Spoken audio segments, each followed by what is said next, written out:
Ngayon po ay meron tayong isang balita dito na yumayanig sa pundasyon ng traditional finance.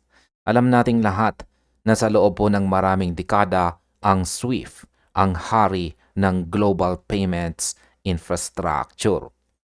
Pero may isang structural transformation na nangyayari po ngayon na hindi po masyadong napapansin ng publiko.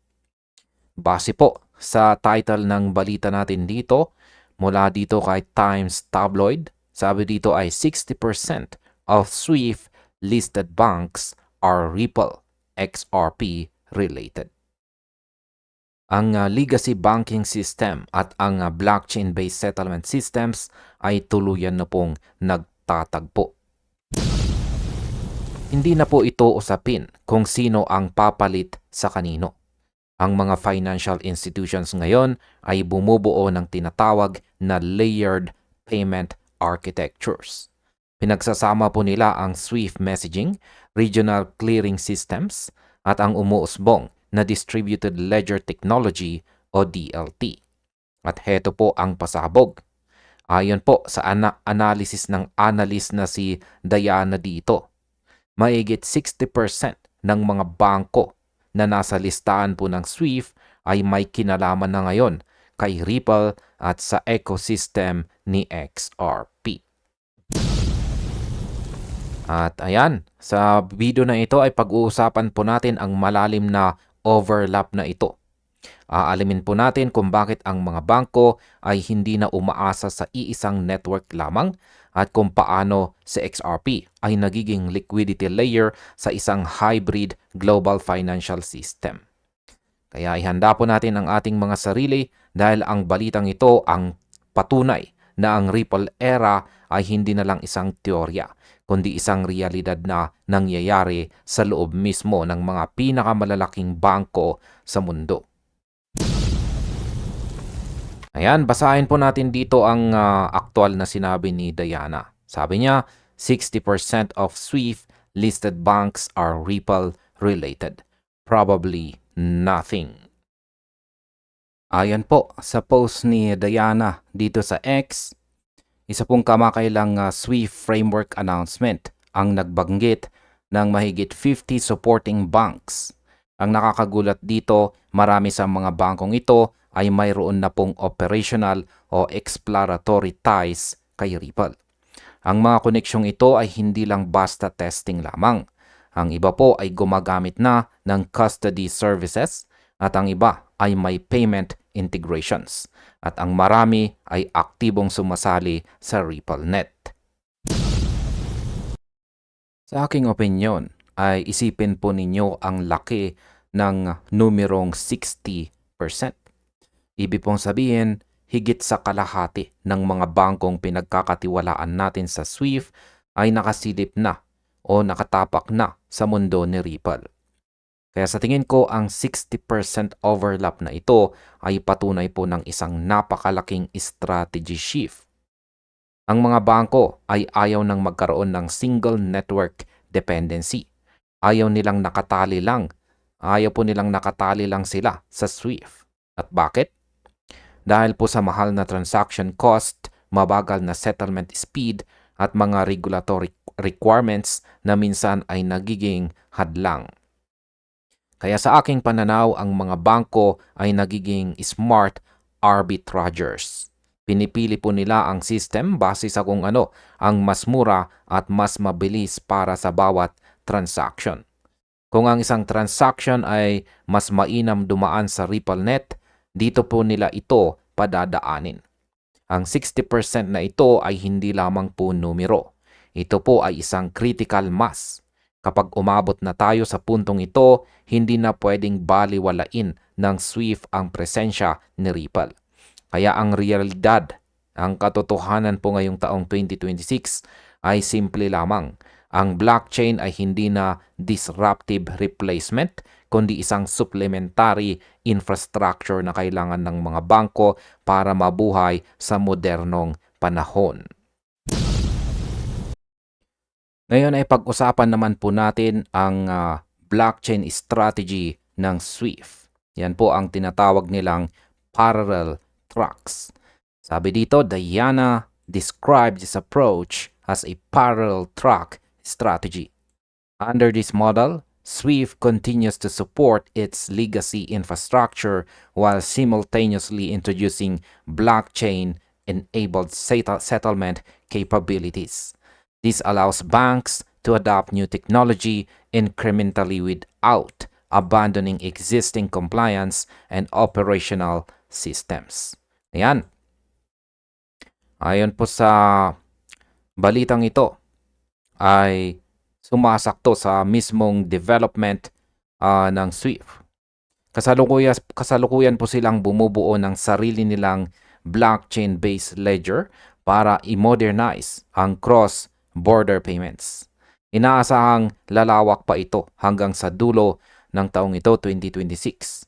At ayon po kay Diana, tinatawag itong parallel track. Yan, parallel track strategy.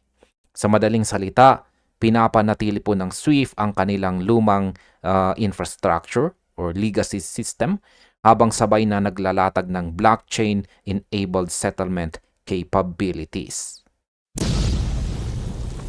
Sa aking opinyon, ito po ay isang survival move para sa SWIFT. Alam nilang kung hindi sila mag-a-adapt ng blockchain, tuluyan po silang maiiwan ni Ripple. Ang incremental adoption na ito ay ginawa para hindi po mabigla ang mga bangko at hindi na kailangang iwanan ang kanilang compliance at saka operational systems. Pero heto po ang catch. Habang ang SWIFT ay sinusubukang maging blockchain ready, ang Ripple naman ay matagal na doon. Kaya nakikita ko na ang pressures para sa transparency at liquidity efficiency ay masyado na pong mataas. Ang mga global payment networks ay hindi na pwedeng mag-settle ng pera sa loob ng 3 hanggang 5 araw. Gusto po ng mga kumpanya ngayon ay real time. Ang strategy po ng SWIFT na magkaroon ng parallel track ay patunay na blockchain is the only way forward. Kaya masasabi kong sa halip na maging kakompetensya, ang SWIFT ay nagiging parang Ripple Lite. Pero ang bintahin ni Ripple ay ang kanilang ecosystem ay battle-tested na at handa na para sa institutional scale. Ang sunod dito ay pag-usapan naman po natin ang papel ni XRP sa multi-rail environment. Yan, sabi dito, within this evolving system, Ripple's technology stack continues to appear in discussions around cross-border settlement optimization. Banks that engage with RippleNet or related infrastructure often do so to improve transaction speed or reduce foreign exchange friction in international payments. In this environment, XRP frequently enters the conversation as a potential liquidity bridge asset. Adoption levels differ across institutions, but its design suits use cases that require fast value transfer between currencies and banking systems. Rather than operating as a standalone alternative to SWIFT, Ripple's ecosystem increasingly fits into a broader interoperability framework that connects multiple financial networks. Yan, dito na po pumapasok ang ating paboritong asset na si XRP. Sa loob ng nagbabagong system na ito, ang Ripple technology stack ay palaging sentro ng usapan pagdating po sa cross-border settlement optimization. Ang mga bangkong nakikipag-ugnayan sa RippleNet ay ginawa ito para sa bilis at para mabawasan ang foreign exchange friction o yung mga charges kapag nagpapalit ng currency. At sa bawat usapang ito, sa XRP ang lumilitaw bilang potential liquidity bridge asset. Sa aking opinyon, si XRP ay dinisenyo para sa isang layunin. At yan po ay ang maglipat ng value ng mabilis sa pagitan ng magkaibang currencies at saka banking systems. Ngayon pong taong 2026, nakikita na natin na ang adoption levels ay magkakaiba sa bawat institution, pero ang design utility ng XRP ay hindi po matatawaran. Kaya sa tingin ko sa XRP ang magsisilbing glue o pandikit sa pagitan ng magkakaibang networks. Kaya ang opinion ko po sa multi-rail environment na ito ay napaka-positibo para kay XRP. At bakit? Dahil hindi na kailangang maging Ripple-only ang isang bangko para gamitin itong sa XRP. Pwede na silang gumamit ng SWIFT para sa messaging, pero XRP para sa settlement. Ito ang tinatawag nating interoperability framework. Sa XRP ay hindi na lang isang alternative coin. Ito ay nagiging isang liquidity layer. Isipin po ninyo, kung 60% ng SWIFT banks ay connected na sa Ripple infrastructure, gaano kalaki ang potential volume na pwedeng dumaan kay XRP kapag kailangan na nila ng instant liquidity. Ang convergence na ito ang tunay na moon mission ng XRP, ang maging invisible engine ng global finance. Pag-usapan naman po natin dito ang converging global payment system. Sabi dito, a reported 60% overlap between SWIFT-listed banks and Ripple-related systems highlights a broader convergence in global finance. Instead of a binary competition between legacy banking and blockchain, the industry appears to be building an interconnected model where both systems coexist and interact. If this trajectory continues, XRP's long-term relevance may emerge less from disruption and more from integration, positioning it as a liquidity layer within an increasingly hybrid global financial infrastructure. Ayan, ang 60% daw na overlap na ito ay hudyat ng pagtatapos ng labanan sa pagitan ng legacy banking at ang blockchain. Ang industriya ay bumubuo na ngayon ng isang interconnected model kung saan ang dalawang system ay mag-coexist at saka mag-interact. Ibig sabihin, hindi na sila naglalaban kung sino ang mas magaling, kundi kung paano po sila magtutulungan para sa mas maayos na daloy ng pera. Sa aking opinyon, kung magpapatuloy po ang trajectory na ito, ang long-term relevance na XRP ay hindi magmumula sa pagiging disruptor, kundi sa pagiging integrator. Kaya ang masasabi ko po rito ay mas matibay po ang pundasyon ng isang asset kapag ito ay integrated na sa system kaysa sa sinusubukan lang nitong sirain ang system. Kapag si XRP ay naging bahagi na ng hybrid global financial infrastructure, wala ng gobyerno o regulator ang pwedeng basta-basta mag-shutdown nito dahil nakadikit na ito sa operasyon ng 60% ng SWIFT banks. Nakikita ko na ang hinaharap ay hindi po binary kung saan ay isang system lamang, kundi ito po ay hybrid. Ang mga bangko ay gagamit po ng hybrid model. Ang 60% na ito ay simula pa lang. Habang lumalapit po tayo sa dulo ng taong ito, 2026, asahan po natin ang overlap na ito ay aakyat pa sa 80% o 90%.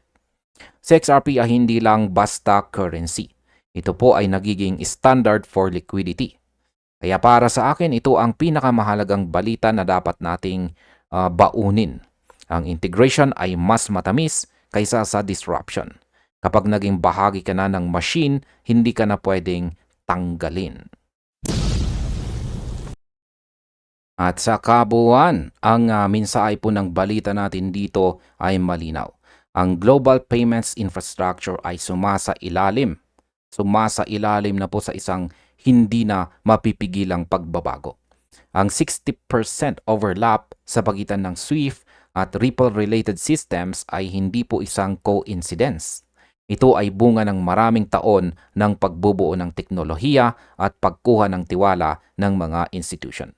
Ang Ripple at XRP ay hindi na mga outsider.